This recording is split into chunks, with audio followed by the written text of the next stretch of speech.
Babacar Ndiaye, bonjour. Bonjour. Est-ce que vous pensez que le PASTEF et son Premier ministre Ousmane Sonko à la manœuvre dans cette campagne ont de bonnes chances d'être suivis par les électeurs sénégalais et de décrocher cette majorité qui leur demande? Écoutez, dans l'histoire politique du Sénégal, le président élu a toujours obtenu la majorité à l'Assemblée nationale. Et le 24 mars, comme vous le savez, le président Diomaye Faye, après avoir été plébiscité par les Sénégalais avec quand même 54%. Oui, il y a de fortes chances qu'il obtienne la majorité absolue 7 mois après cette présidentielle. D'autant plus qu'il a décidé, comme vous le savez, de dissoudre l'Assemblée nationale il y a 2 mois. Assemblée dans laquelle il n'avait pas la majorité. Donc il y a, j'allais dire, une forme de cohérence dans tout cela. Donc il y a de fortes chances, évidemment, que cette majorité qu'il puisse l'obtenir. Quels sont les arguments du camp présidentiel pour convaincre les Sénégalais de voter pour eux? Je crois que la campagne du camp présidentiel s'est inscrit dans une forme de continuité avec celle de la présidentielle, avec un discours toujours axé sur la bonne gouvernance dans la gestion des deniers publics, sur la nécessité de la reddition des comptes. Mais fondamentalement, ce qui est intéressant d'observer dans ces élections législatives, c'est le Premier ministre, Ousmane Sonko, qui est aussi tête de liste du parti présidentiel, donc PASTEF, dans les zones ciblées où il est allé, il a dressé le programme prévu par zone sur la base du nouveau référentiel des politiques publiques, donc le nouveau programme, l'agenda national de transformation 2050, Sénégal 2050. Et il a pu parler dans ces zones-là d'infrastructures, d'économie, d'éducation, de création d'emplois. Bref, ce que le gouvernement va faire dans ces différentes zones. Évidemment, la question de la souveraineté économique, politique ou alimentaire aussi ont été au cœur de son discours. Donc peut-être que ce sont des arguments, des éléments qui peuvent être intéressants pour les populations et qui peuvent aussi être dans une forme d'écoute. Et ensuite, cela peut aussi leur permettre de, pourquoi pas, voter pour ce camp-là. Alors, on a face au PASTEF une opposition divisée avec au moins 3 grandes coalitions, dont une menée à distance par l'ancien président Macky Sall. Quel thème mettait-il en avant pour tenter de convaincre la population de les choisir, eux?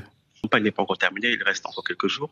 Mais il est clair que nous avons assisté à une opposition frontale surtout contre Ousmane Sonko, qui est à tête de liste du pouvoir. Et moi, personnellement, je m'attendais à de vrais débats de fond, vraiment le débat de fond sur le nouveau référentiel des politiques publiques qui a été lancé par le gouvernement.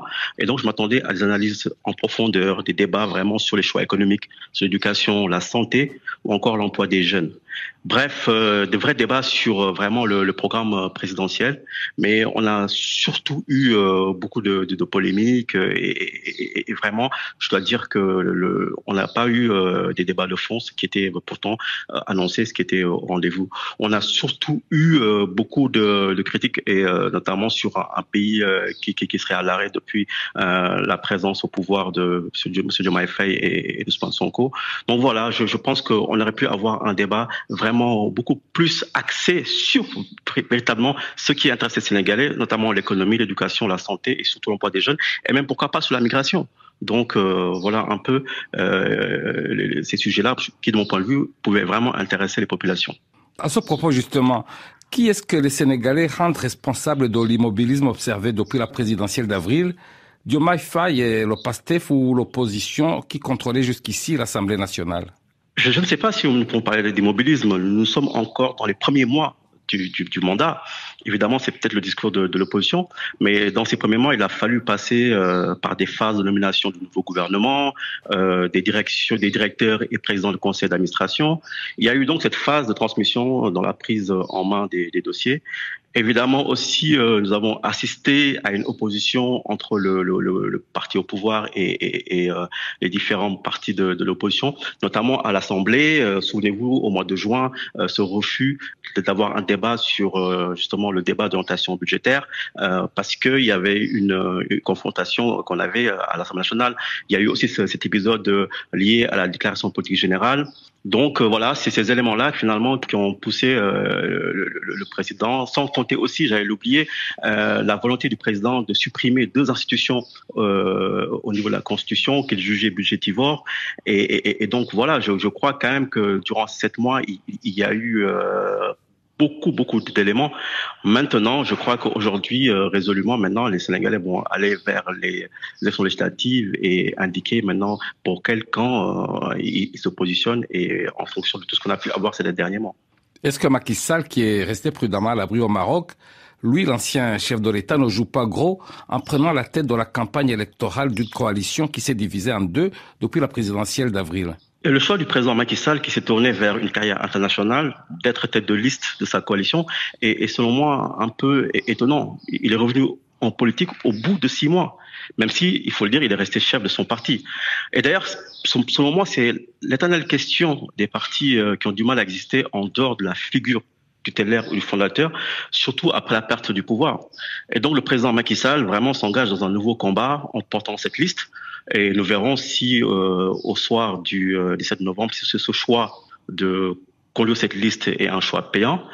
Et là, nous sommes dans les derniers jours de la campagne. Il n'est pas sur le terrain au Sénégal, comme le sont les autres têtes de liste et coalitions. Et donc, c'est quand même des choix étonnants dans cette campagne, d'autant plus qu'il gère cette campagne à distance. L'ancien Premier ministre de Macky Sall, Amadou Ba, a constitué sa liste pour les législatives. Pensez-vous qu'il soit capable de tirer son épingle du jeu face à cette opposition divisée? Amadou Ba est arrivé deuxième à l'élection présidentielle avec 35%, il faut le rappeler. Et depuis ce scrutin, il a aussi fait des choix. Il a choisi d'emprunter sa propre voie en quittant l'ancienne coalition au pouvoir, donc en quittant l'APR. Il a créé son mouvement politique qui s'est allié aussi au Parti socialiste, qu'il a rejoint dans sa coalition, mais aussi par d'anciens leaders et ministres de l'APR aussi qui ont rejoint sa coalition. Et cela sera l'occasion pour moi de voir ce que Amadou Ba pèse en termes de pouvoir électoral avec ces élections législatives. Même si on n'est pas dans une élection présidentielle, on est dans les élections législatives et le mode de scrutin est différent. Est-ce que la politique du divisé pour régner tentée par Ousmane Sonko en choisissant de débattre uniquement avec Amadou Ba, est-ce que cette politique peut marcher? Il me semble que l'intérêt quand même d'un débat avec Amadou Ba était dicté par deux choses. Et c'est dommage d'ailleurs que ce débat n'ait pas eu lieu au passage. D'abord par le fait que Amadou Ba était arrivé deuxième à l'élection présidentielle avec quand même 35%. Et surtout qu'il était le dernier Premier ministre de Macky Sall. Il a été aussi ministre de l'économie et des finances, il faut le rappeler. Et donc, le fait qu'il ait été celui qui matérialisait le bilan du président Macky Sall de cette manière, qui a peut-être poussé le Premier ministre Ousmane Sonko à vouloir avoir un débat avec un interlocuteur comme Amadou Ba. À votre avis, est-ce que ces législatives pourraient se résumer en un match retour entre le camp Diomaye Faye et Ousmane Sonko contre celui de Macky Sall, ou alors Amadou Ba et le maire de Dakar, par exemple, Barthélémy Diaz, peuvent créer la surprise? En tout cas, nous avons 4 grands pôles. C'est ce qui semble se décider. On a PASTEF, évidemment. On a la coalition de Macky Sall, avec un allié étonnant qui est le PDS. Nous avons Amadou Ba, que vous l'avez indiqué. Et enfin, nous avons aussi cette coalition qui est portée par le maire de Dakar, Barthélémy Diaz. Voilà, on a l'impression qu'il y a ces 4 grandes coalitions qui sont plus en vue. Mais il faut quand même rappeler que dans cette élection, nous avons 41 listes, comme ça a été le cas avec la présidentielle, avec des candidats quand même qui ont eu des scores très faibles en déphasage avec leur statut. Et donc, voilà, je crois que le 17 novembre nous indiquera le choix des Sénégalais et nous aurons une lecture beaucoup plus claire, vraiment, de la tendance et évidemment du positionnement des uns et des autres par rapport au vote des Sénégalais. À part la majorité que tente de décrocher le camp présidentiel, quel est l'enjeu de ces législatives selon vous? Vous l'avez rappelé, l'enjeu est d'avoir la majorité absolue, évidemment. Une majorité, j'allais dire, pour initier les réformes promises dans le domaine de la justice, dans le domaine de la bonne gouvernance, avec la mise en place de cette haute cour de justice à l'Assemblée nationale pour les supposés scandales financiers qui auraient touché d'anciens ministres et autres. Mais plus globalement, j'allais dire que l'enjeu, c'est d'avoir une assemblée aussi qui se préoccupe des intérêts des Sénégalais avec des débats de qualité. Et aujourd'hui, au Sénégal, certains veulent une assemblée nationale de rupture avec ces différents compartiments, avec des députés qui vont être là pour s'intéresser aux préoccupations des Sénégalais, qui sont aussi capables de pouvoir faire des propositions de loi allant dans le sens de l'intérêt des Sénégalais, mais aussi de manière plus basique de suivre l'action du gouvernement par rapport aux réformes qui sont initiées. Donc voilà un peu les enjeux, mais évidemment l'enjeu principal reste cette volonté du pouvoir d'avoir cette majorité absolue pour pouvoir initier les réformes promises aux Sénégalais.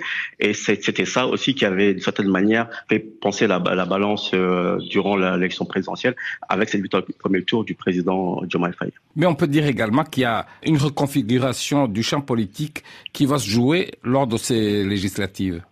Oui, évidemment, je crois qu'en fonction des résultats, il y aura forcément une configuration nouvelle parce que voilà, depuis l'élection présidentielle, il y a un renouvellement. Il y a certains, par la force des choses, qui sont plus en retrait dans le champ politique. On a l'impression qu'une nouvelle génération émerge aussi, et donc à ce niveau-là, les résultats aussi pourront permettre de voir est-ce que on est dans une nouvelle dynamique en termes de positionnement et de posture. Même si aussi dans ces élections législatives, on a eu des coalitions quand même qui interrogent. On a vu d'anciens partis qui étaient en confrontation vraiment directe sur des positions totalement opposées qui sont allés en coalition. Et donc les Sénégalais aussi ont été spectateurs de ces coalitions par moments que nous avions du mal à pouvoir imaginer encore il y a quelques années. Et donc, évidemment, cette configuration dont vous parlez, peut-être qu'elle sera initiée après ces élections législatives, mais beaucoup de candidats et de partis aussi jouent aussi leur avenir politique à travers ces élections législatives, évidemment. Babacar Ndiaye, merci. Merci beaucoup. Au revoir.